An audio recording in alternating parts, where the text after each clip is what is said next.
Alright guys, so I just want to do some talking here. I don't know if this is really going to be a review or more of my opinion. We're in Minnesota. We haven't had much snow this year. It's been a really shitty year and kind of a hard year for snowmobilers around the Minnesota area. You could travel 5 hours and find snow. We went up to Silver Bay this past weekend, as you guys seen on my channel, if you have been on my channel. So we put on 70 miles when we were in Silver Bay. We stayed one night. We didn't go crazy about it. We just wanted to kind of get used to our new sleds and ride a little bit. So now the first thing I want to start with, this Matrix sled, is just talking about how it handles. And this thing actually handles perfect. I didn't have one problem with it on the trail. I'm a heavier dude, so I need to kind of stiffen up my rear suspension, which I will get to eventually, but I haven't done that yet. But otherwise the sled handled fantastic.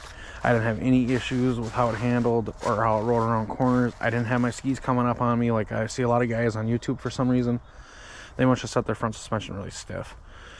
So this is stock. This is from the dealer. Haven't done nothing to it yet. Same with that one. That's my dad's. My dad loved it too. We had a lot of fun up there. It rode perfect.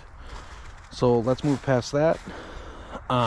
One of the things I'm going to talk about is, for you guys who have came to a newer snowmobile a long time ago, this video probably isn't going to be for you, because you probably already know most of the stuff I'm going to talk about. But I'm going to open this up. I want to see how much oil I used after we filled up. So actually not too bad. Okay. The guy we were up there with, he's got a brand new XC850.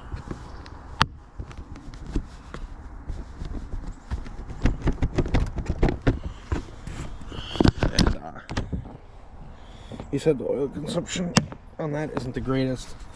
And we were also starting to think that with this. Now, sadly, made a vital mistake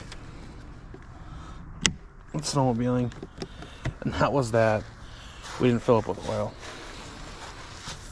And I just, in my head, was assuming, oh, it's from a dealer. They filled it with oil for us. We paid $14,000 for these snowmobiles. They had oil in them. So they did not come with oil. So now the thing I'm very curious about, I want to hear from you guys, is, did you get your new snowmobile? Did it come with full of oil? So if it did, let me know. These are the 137.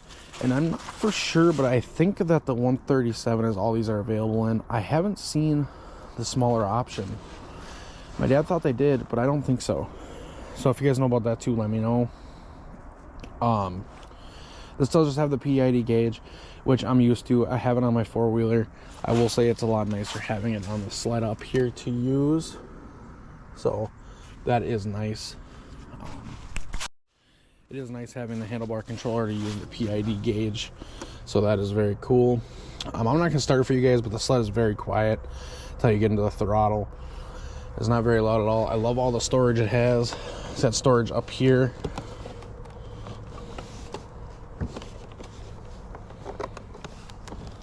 So I can open it, so you can store stuff in there.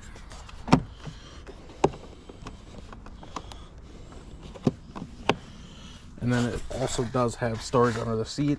You got some extra oil in there.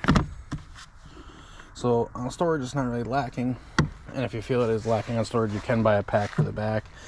I think the big one's about $350, which isn't too bad, but it's kind of spendy. I had no issues with grip while riding. I did not have my feet slip like I used to off my older sleds. My boots grabbed in here nice, held in good, and when I would stand up, I had good grip on the running boards. Only traction problems I had was being on cement and hitting ice and stuff like that, and then the wear bars stopping because they're new wear bars, so that's kind of expected. Trying to think what else I can tell you guys. We did have to change the plug out on that one. The first 35 miles, we stopped at a bar, went to leave, and I followed the plug. Luckily, the guy we were riding with backed us up with a plug. We forgot our plugs on the truck, so I ain't gonna do that again either. But got plugs in it, good to go. These do have the independent front suspension, of course.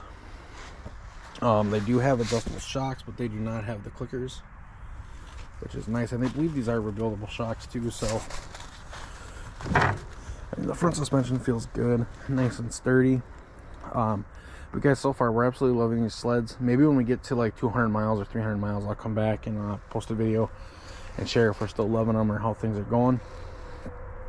So guys, thank you so much for watching. I hope you enjoyed the video. If you did, drop a like and subscribe, and go back, guys, and watch the videos of us riding this past weekend.